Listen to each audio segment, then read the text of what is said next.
Hai, ketemu lagi dengan saya Furida Lucy Siagian. Kali ini kita akan membahas tentang bunga, pertumbuhan, dan peluruhan. Yang pertama yang kita bahas adalah tentang bunga tunggal. Bunga tunggal itu sendiri adalah bunga yang diperoleh pada setiap akhir jangka waktu tertentu yang tidak mempengaruhi besarnya modal yang dipinjam. Sebagai contoh, Adi mendapatkan dana pinjaman dari Yayasan Pendidikan Indonesia Pintar untuk melanjutkan pendidikan ke jenjang yang lebih tinggi dengan pinjaman Rp20 juta dengan bunga tunggal 5% per tahun selama 4 tahun. Berapakah besar pinjaman Adi setelah 4 tahun? Cara menyelesaikannya adalah karena ini merupakan bunga tunggal, maka yang pertama kita cari adalah berapakah besar bunganya. Karena kalau bunga tunggal itu tidak mempengaruhi modal awal. Jadi, di sini dia meminjam uang 20 juta dengan bunga tunggal 5%. Sehingga 20 juta dikali 5% maka 1 juta per tahun. Nah, karena dia meminjam 4 tahun, maka 4 dikali 1 juta, maka hasilnya adalah 4 juta rupiah. Sehingga besar pinjaman Adi selama 4 tahun adalah 20 juta ditambah 4 juta sama dengan 24 juta rupiah. Selanjutnya adalah bunga majemuk. Bunga majemuk dengan bunga tunggal sangat berbeda. Bunga majemuk merupakan hasil kali dari suku bunga dengan modal yang baru. Hal ini mengakibatkan bunga majemuk tiap tahunnya berubah-ubah. Seperti contoh, Sinta meminjam uang di koperasi untuk membeli mobil sebesar 75 juta rupiah dengan bunga majemuk 3% setahun selama 3 tahun. Berapakah besar pinjaman Sinta setelah 3 tahun?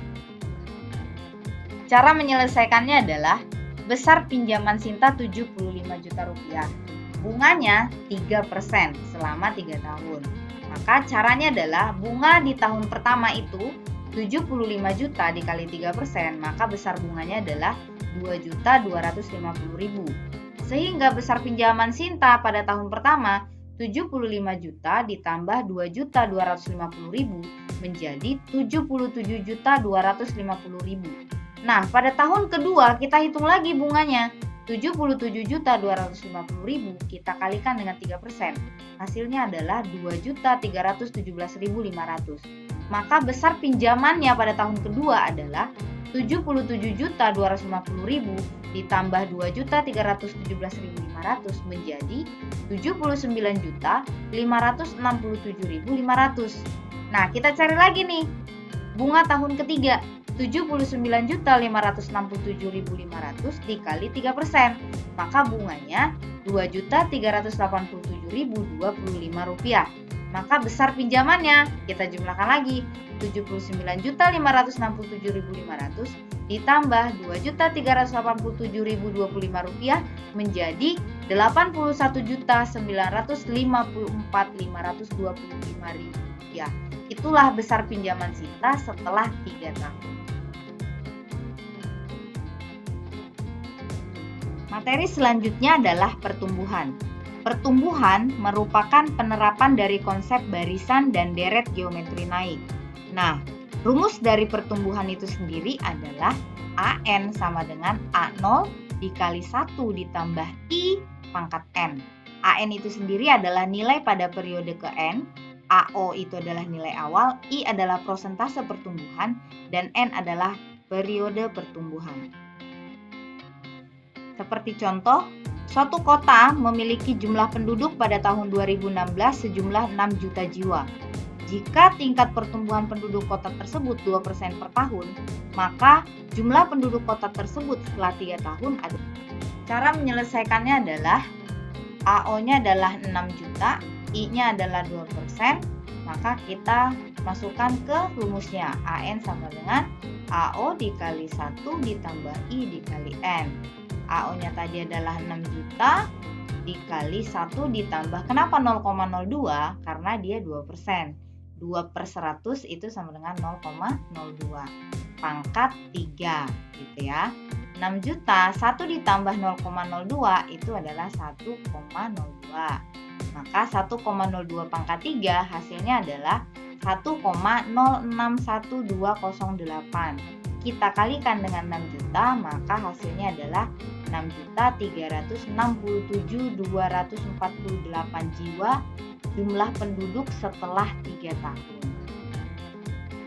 Materi selanjutnya adalah peluruhan. Rumus dari peluruhan kurang lebih sama seperti pertumbuhan, cuman bedanya kalau di peluruhan itu dikurang, kalau di pertumbuhan itu ditambah. Jadi, rumus dari peluruhan adalah AN sama dengan AO dikali 1 dikurang I di pangkat N. AN itu adalah nilai pada periode ke N, AO itu adalah nilai awal, I adalah persentase peluruhan, dan N adalah periode peluruhan. Seperti contoh berikut, ayah membeli mobil seharga 200 juta rupiah. Setiap tahun tingkat harga mengalami penurunan 5%. Jika ayah menjual mobilnya setelah 4 tahun, maka berapakah kisaran harga mobil ayah? Cara menyelesaikannya adalah AO-nya diketahui 200 juta rupiah, I-nya 5%, N-nya 4, maka tinggal kita masukkan ke rumusnya. AN sama dengan AO dikalikan 1 dikurang I pangkat N. Nah, AO-nya kan 200 juta, dikali 1 dikurang 0,05 pangkat 4. Yang pertama kita kerjakan terlebih dahulu adalah 1 dikurang 0,05, yaitu 0,95, baru dipangkatkan dengan 4. Hasilnya adalah 0,81450625. Setelah itu baru dikalikan dengan 200 juta. Harganya menjadi Rp162.901.250. Bayangkan, harga mobilnya bukan mengalami kenaikan tapi mengalami penurunan dari 200 juta rupiah menjadi Rp162.901.250.